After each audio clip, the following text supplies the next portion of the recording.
Con este capítulo vamos a dar inicio al estudio de las profecías de tiempo.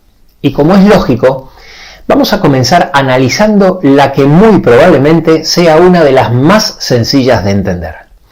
La profecía de las 70 semanas, que se encuentra en Daniel capítulo 9. Vamos a ver detalles sobre el cumplimiento que seguro te van a sorprender. Comenzamos.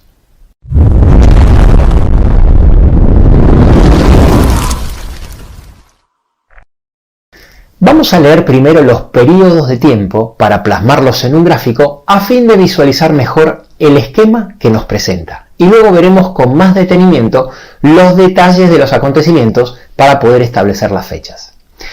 El texto dice en Daniel 9, a partir del versículo 24, 70 semanas están determinadas sobre tu pueblo y sobre su santa ciudad, donde ocurrirán varias cosas que veremos en breve. Luego, en el versículo 25 dice, sabe pues y entiende que desde la salida de la orden para restaurar y edificar Jerusalén hasta el Mesías príncipe, habrá 7 semanas y 62 semanas. Es decir, habrá 69 semanas en total, divididos en dos grupos de 7 y 62 semanas respectivamente.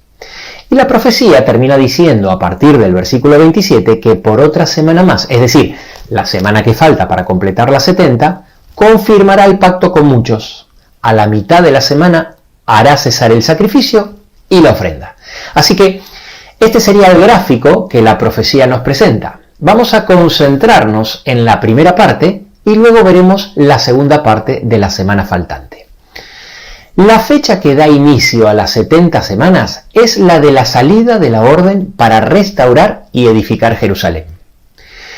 El libro de Esdras, al igual que los registros históricos extrabíblicos, registran 3 órdenes de reconstrucción. La primera fue la que dio Ciro en el año 537 a.C. y está registrada en Esdras capítulo 1, versículo del 1 al 4. Esta orden es la que permitió el retorno de alrededor de 50.000 judíos, trayendo nuevamente los utensilios del templo que Nabucodonosor se había llevado a Babilonia. Y es una orden importantísima porque es la que da cumplimiento a la profecía de los 70 años de cautiverio que había profetizado el profeta Jeremías. Pero ese es otro tema. La segunda orden fue dada por Darío I en el 519 a.C. y se encuentra registrada en Esdras capítulo 6 del 3 al 12. Esta orden fue necesaria debido a la oposición que enfrentaban y porque la reconstrucción del templo aún no se había completado, por lo que era importante garantizar que la obra continuara sin interrupciones. Y la tercera orden fue dada por Artajerjes I en el 457 a.C. y registrada en Esdras 7 del 11 al 26. Esta orden era muy superior a las anteriores porque, primero, permitió que los judíos tengan sus propios sacerdotes, gobernadores y jueces con plena autoridad política y religiosa. Los eximió de los tributos de los medos persas y le dio a Esdras autoridad y recursos para los servicios del templo. En definitiva, el alcance de la orden de Artajerjes del año 457 a.C., por lejos, es la orden que hace posible que se cumpla la profecía al pie de la letra, no solo porque permite que se termine la edificación de Jerusalén, sino que también, tal como dice la profecía, esta orden es la única que le asigna a los judíos la autonomía e independencia necesaria para restaurar, es decir, conseguir el estado que tenía antes, obteniendo los judíos nuevamente y contra todo pronóstico el renacimiento legal de la nación judía en Jerusalén. Bien, a partir de ahí tenemos que ver si la profecía está expresada en periodos de tiempo literales o simbólicos. El principio de día por años en las profecías es un tema complejo y muy discutido, y lo vamos a ver con más profundidad en el segundo video de esta profecía. Pero como introducción al tema, vamos a decir simplemente que en la Biblia hay periodos de tiempo literales y simbólicos. Cuando el tiempo de una profecía es literal, un día es un día, pero cuando el tiempo es simbólico, un día se toma por un año. Recordar estas dos premisas es fundamental y no me voy a cansar de repetirlo. Primero, la correcta interpretación de una profecía consiste en identificar los símbolos y descifrar correctamente su significado. Y segundo, el significado de un símbolo no es producto de la adivinación, la suposición o la especulación, sino que tiene que estar explicado por la Biblia. Ahora, ¿respalda la Biblia la simbología de día por año? Sí, y de muchas maneras. El número 1434, por ejemplo, dice: conforme al número de los días, de los 40 días en que reconociste la tierra, llevaréis vuestras iniquidades 40 años, un año por cada día. En Ezequiel 4:5 dice: yo te he dado los años de su maldad por el número de días, día por año te lo he dado. Aquí abajo te dejo otros textos donde también toman una semana como 7 años. Ahora, ¿cómo sabemos si la profecía de las 70 semanas está expresada en semanas literales de 7 días o semanas simbólicas de 7 años? En este caso, en primer lugar, porque si tomamos semanas literales, 70 semanas corresponden a 490 días, es decir, poco más de 16 meses, y no hubo absolutamente ningún acontecimiento histórico relevante en ese periodo. Y en segundo lugar, porque si tomamos semanas simbólicas, esto representa 490 años, y de esta forma los acontecimientos de la profecía encajan de una forma tan sorprendente que ha dejado a los historiadores más escépticos con la boca abierta. Es tan obvio que la profecía habla de semanas de años que prácticamente la totalidad de los teólogos de todas las religiones así lo interpretan.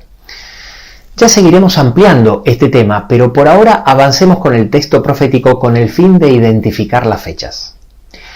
Teniendo establecido la fecha de inicio de las 70 semanas en el año 457 a.C., cuando Artajerjes dio la orden que permitió restaurar Jerusalén, el texto dice en el versículo 25: sabe pues y entiende que desde la salida de la orden para restaurar y edificar a Jerusalén hasta el Mesías príncipe habrá 7 semanas y 62 semanas. 7 semanas son 49 años y 62 semanas son 434 años. En total suman 69 semanas que equivalen a 483 años. Si tomamos la fecha de partida de 457 años antes de Cristo, es decir, menos 457 y le sumamos los 483 años, esto nos da 26 positivo. A este resultado hay que sumarle una unidad, lo cual daría el año 27 después de Cristo. ¿Por qué se le sumaría una unidad? Por el problema del año cero, el cual consiste en lo siguiente. Lo lógico es que la transición de los años antes de Cristo a los años después de Cristo hubiese sido de esta manera, pasando por el año cero. De esta forma, matemáticamente, si a modo de ejemplo al año 3 antes de Cristo le sumamos 6 años, quedase en el año 3 después de Cristo. Sin embargo, en la historia no es así. Hace 1500 años, el monje Dionisio el Exiguo fue el primero en utilizar el término Anno Domini, año del Señor, para las fechas después de Jesús. Dionisio estableció que el año del nacimiento de Jesús era el año 1 y que el año anterior sería el 1 antes de Cristo. En la mentalidad medieval, el 0 era la inexistencia de algo y un año no podía no existir. Por consiguiente, el cómputo de los años quedaron así. En la historia, si al año 3 antes de Cristo le sumas 6 años, quedas en el año 4 y no coincide con la cuenta. Es por este motivo que después de hacer el cálculo matemático hay que sumarle una unidad para que coincida con el año correcto. Volviendo a nuestro gráfico, ahora ya sabemos que si al año 457 a.C. le sumamos las 69 semanas, o lo que es lo mismo, los 483 años, quedamos justo en el año 27 de nuestra era. En ese año, Cristo fue bautizado por Juan el Bautista. En el video donde hablo de cuando Jesús se convierte en sacerdote, explico con detalle que en el momento de su bautismo, Jesús se transforma en el Mesías. Si no lo viste, aquí arriba te dejo el link para que luego lo veas, pero igualmente te lo resumo. La palabra Mesías es una palabra hebrea que en griego se traduce como Cristo, y ambas significan en español ungido. En el Antiguo Testamento, Dios le indicaba a un profeta quién era el sacerdote o el rey elegido para el cargo por voluntad divina, entonces el profeta lo ungía con el aceite de la santa unción que representa al Espíritu Santo. En el momento que Juan el Bautista bautiza a Jesús, Jesús es ungido directamente por el Espíritu Santo, tal como dice en Lucas 3:22, descendiendo el Espíritu Santo sobre él en forma corporal como paloma. Y Dios Padre, con voz audible, dijo: tú eres mi Hijo amado, en ti tengo complacencia. Jesús fue el ungido, es decir, el elegido con mayúscula. Es indispensable, para que esta profecía sea sorprendente, poder demostrar con certeza que Jesús fue realmente bautizado o ungido en el año 27, es decir, 69 semanas simbólicas después del decreto de Artajerjes. Gracias a Dios, tanto la historia como la Biblia nos brindan los datos suficientes para comprobar la veracidad de esta profecía, y vale la pena dedicar unos minutos a esto. En Lucas capítulo 3 nos dice que en el año 15 del imperio de Tiberio César, las multitudes salían para ser bautizadas por él, y que precisamente en ese momento Jesús fue bautizado. La historia nos cuenta que el emperador Augusto César murió el 19 de agosto del año 14 después de Cristo y fue sucedido por Tiberio. A simple vista y de forma superficial, muchos han calculado rápidamente que si Tiberio empezó a gobernar en el año 14 y cuando Jesús se bautizó, tal como dice Lucas 3:1, Tiberio llevaba el año 15 de su reinado, llegan a la conclusión que el bautismo de Jesús fue por lo menos en el año 29 después de Cristo, y hay una diferencia de 2 años con el año 27 que coincide con las 69 semanas. Pero esto es una conclusión precipitada y errónea por desconocer cómo funcionaba el cómputo de los años en la época de Jesús y en Israel en particular, que difería a nuestra forma de contar los años. Era un poco más compleja que hoy en día, pero tenía su lógica para la época, y para entenderla tenemos que entender 3 conceptos fundamentales. En primer lugar, cada nación contaba los años de su historia con respecto al año del reinado del monarca de turno. Así era en la época de Jesús, diferente a cómo registramos la historia en el presente. Hoy en día contamos los años según nuestro calendario actual, que es el calendario gregoriano, que se usa de forma internacional y es el que usamos para calcular las fechas de los acontecimientos históricos. Vamos a colocar las fechas correspondientes a los años de Tiberio para que podamos ver con claridad que el bautismo de Jesús cayó en el 15º año de Tiberio y coincidió con el año 27 de nuestro calendario. En segundo lugar, en Israel contaban los años del reinado del monarca con respecto al calendario civil, que iba de otoño a otoño. En Israel el año no empezaba el 1 de enero. Ese fue un cambio que realizaron los romanos, pero en la antigüedad cada pueblo comenzaba su año en diferentes fechas. Israel tenía 2 calendarios. Uno era el calendario religioso, que comenzaba en primavera, y el otro era el calendario civil, que empezaba en septiembre, en el mes de Tishri, y era el que utilizaban para el cómputo de los años con respecto a los monarcas, incluso hasta el día de hoy. Por eso hoy en día en Israel el año nuevo judío empieza en septiembre u octubre. Esto hace que el año de los monarcas que contaban los judíos estén un poco desplazados, como podrás notar, con respecto a nuestro calendario gregoriano, ya que, como dijimos antes, nuestro calendario va de enero a diciembre y los años judíos se contaban según el calendario civil que iniciaba el 1 de Tishri e iba de otoño a otoño. En tercer lugar, tenemos que tomar en cuenta que muchos pueblos de la antigüedad tomaban el primer año del reinado del monarca desde el momento que ascendía hasta el último día del año, aunque ese periodo solo fuese unos pocos días. Esto es crucial que lo entendamos, y así lo computaban los escribas de muchos pueblos de la antigüedad, incluyendo los judíos. De esta manera, como Augusto murió el 19 de agosto, el primer año de Tiberio fue los pocos días o semanas transcurridos entre su ascensión al trono y el 1 de Tishri, es decir, el inicio del próximo año judío.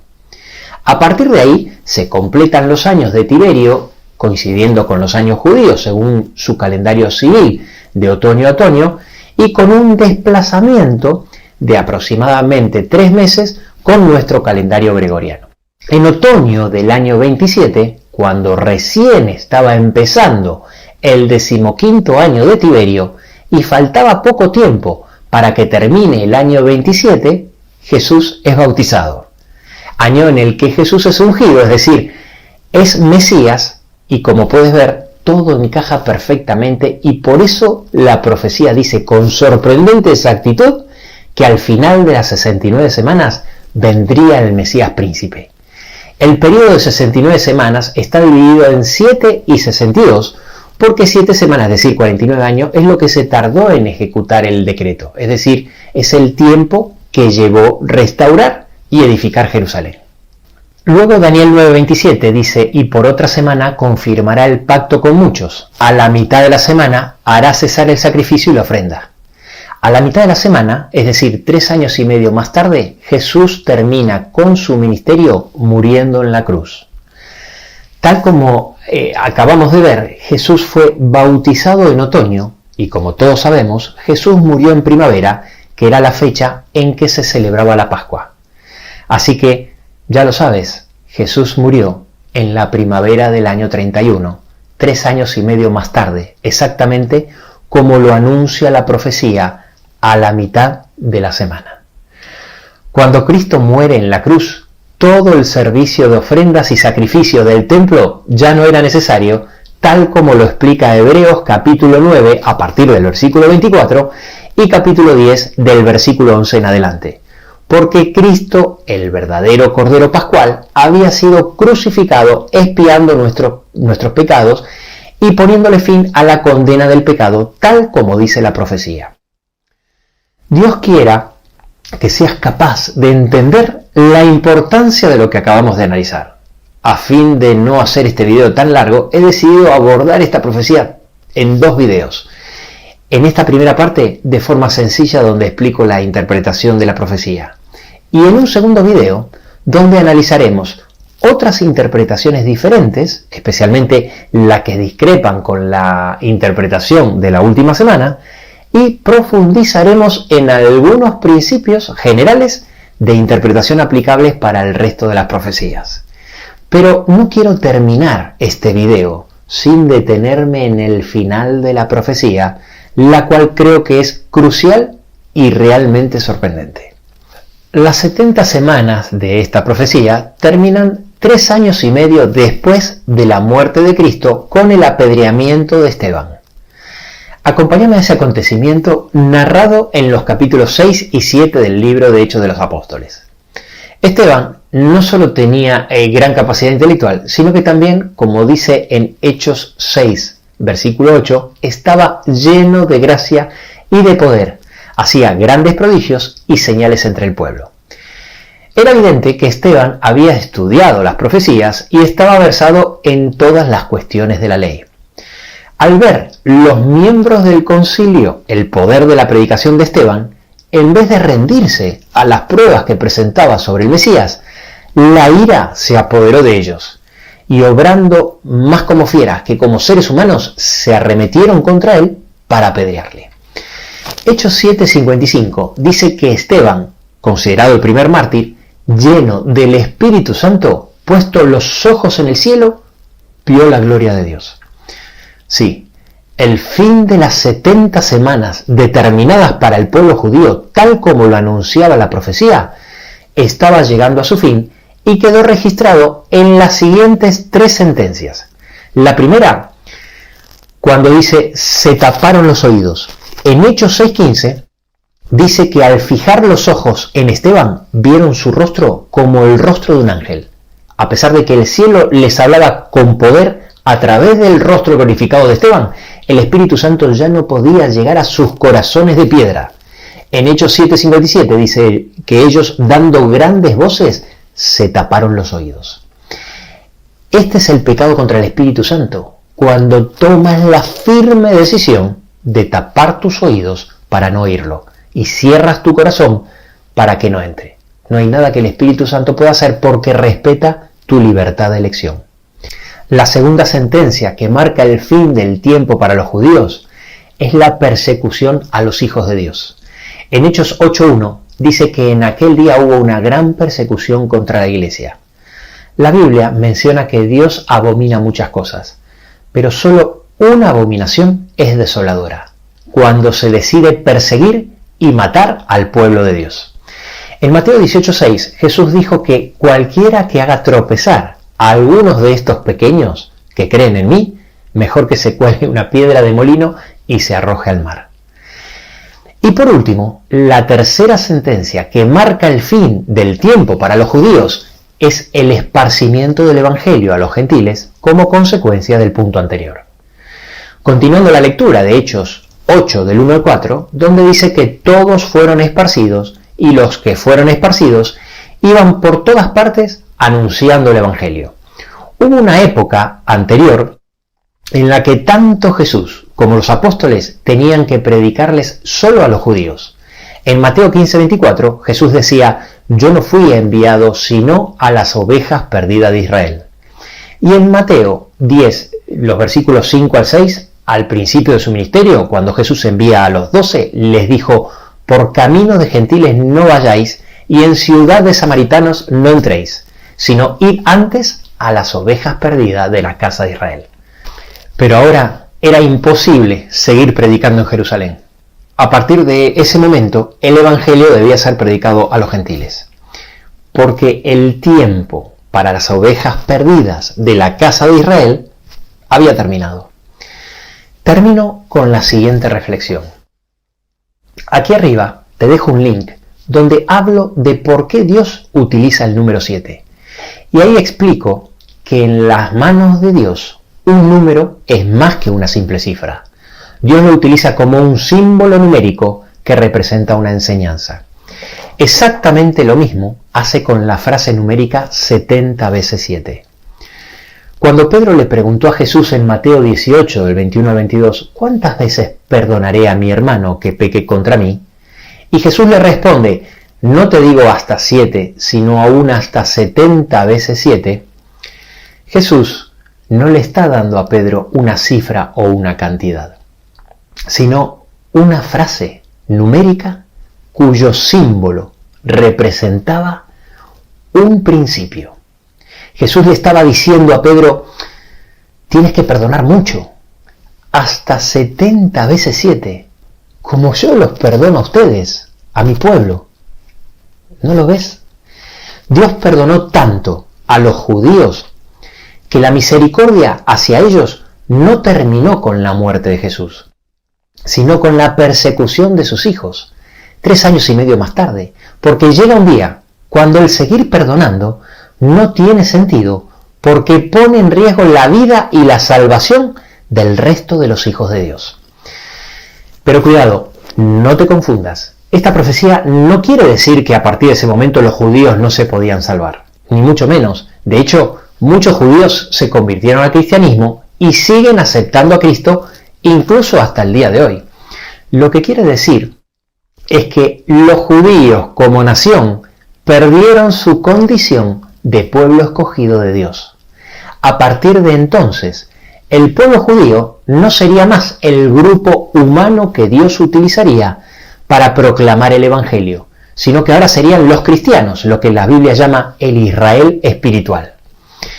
En este video apenas hemos arañado la superficie de esta extraordinaria profecía, pero lo suficiente para darnos cuenta que solo Dios puede predecir el futuro con tanta precisión.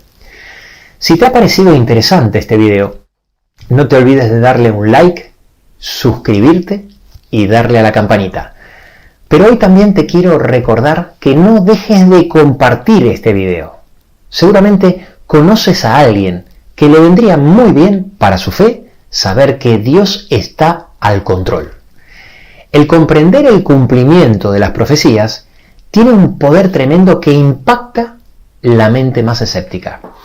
Y si quieres seguir aprendiendo cómo interpretar las profecías que Dios dejó para sus hijos, no dejes de ver el segundo video de la profecía de las 70 semanas, donde la analizaremos más profundamente. Y no te quepa la menor duda que si Dios reveló el futuro, es para que sus hijos lo conozcan. Nos vemos.